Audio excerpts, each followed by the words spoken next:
Do you remember?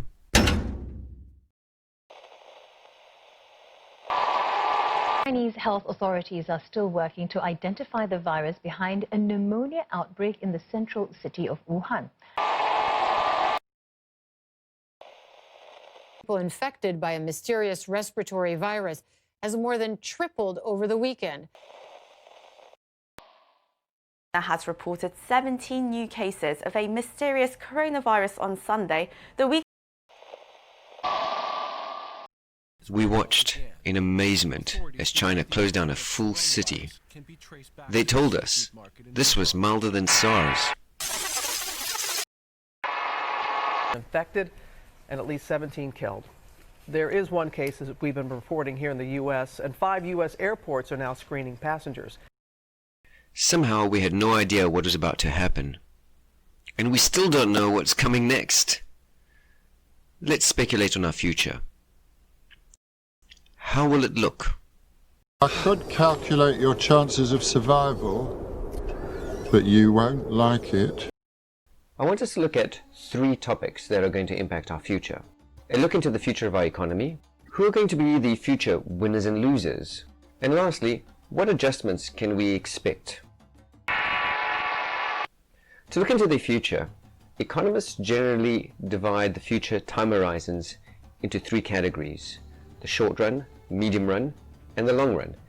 But they don't always specify the exact time for each time horizon. For this specific video, I am going to designate for the short run 6 months to the end of 2020.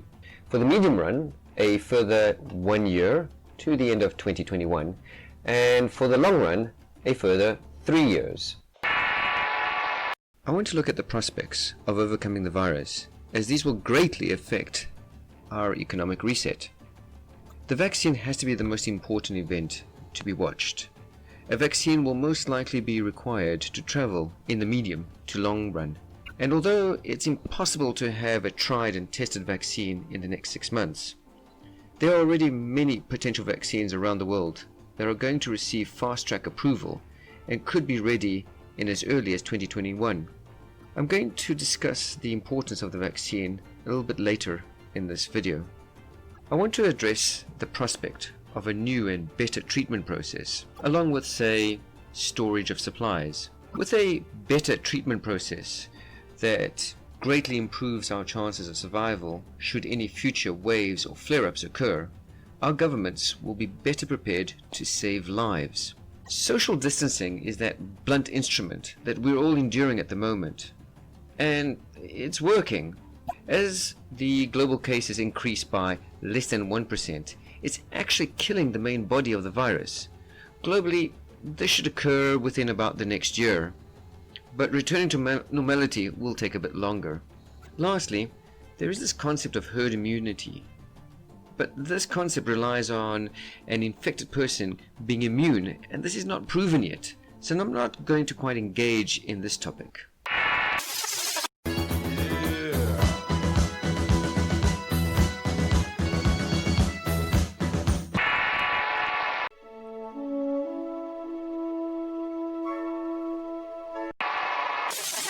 Looking at the macroeconomic indicators, it seems a bit obvious that the overall demand for products and services has seen a shock drop.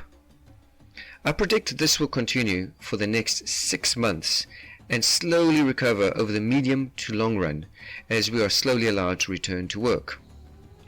The low demand will have a knock-on effect on supply, as many warehouses are holding on to excess stock and holding off producing more until demand recovers. I predict a balance in supply and demand within our economies in the long run.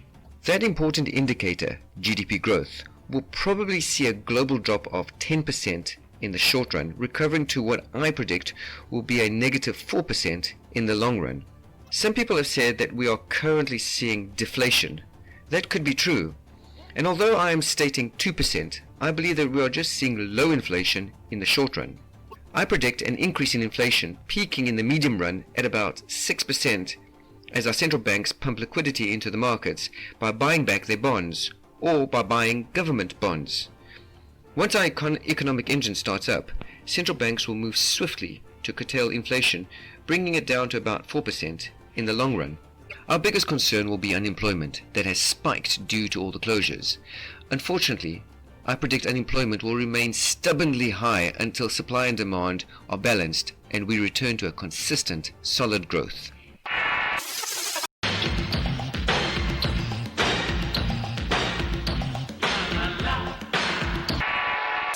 Debt is not a bad thing when it's purposely pre-planned, but unplanned debt slows our progress.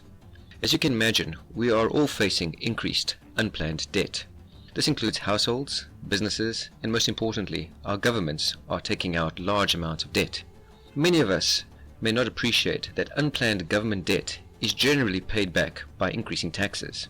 I predict we'll be facing some sort of increased taxes, at least in the long run. Incredible. It's even worse than I thought it would be.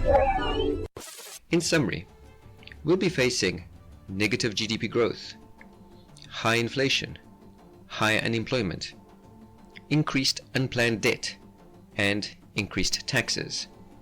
I'm not predicting dire negativity, as many countries have in the past overcome far worse indicators than I have just shown. But I am predicting hardship.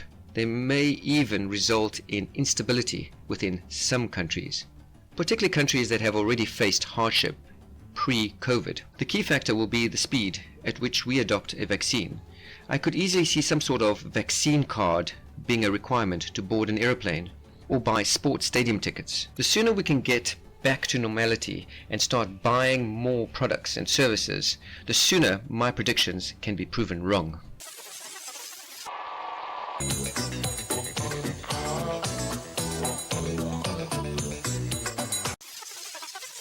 The most perverse aspect of this recession is that there will be winners and losers.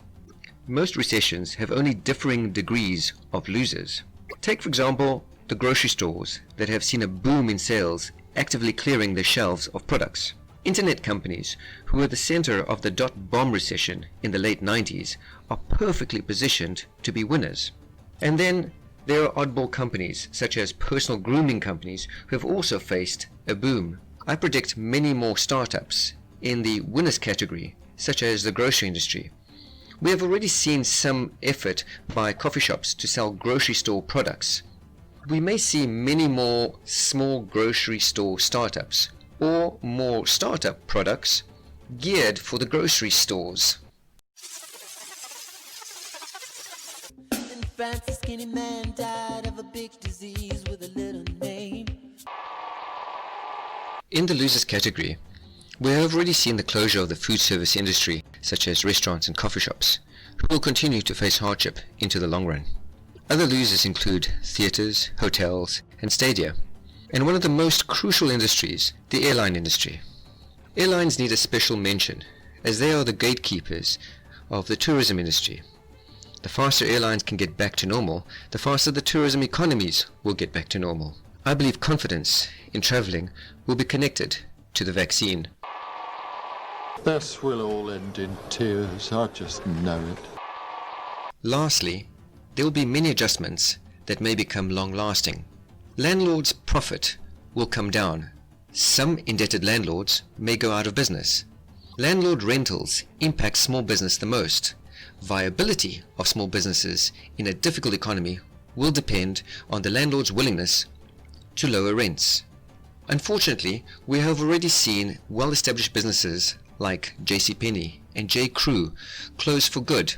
We may be seeing more such closures as the reality of the economic hardship becomes clear. Telecommuting is facing its true test. Will it become an established norm, or will business leaders be unimpressed with the productivity levels and want their staff back? All kinds of cultural changes may be about to take place in ways we can't yet imagine. The white elephant in the room is the global opinion of China, a nation that has in the last 10 years dominated most economic centers, but yet has become more and more of a global pariah and will most likely become the central focus of our future hardships.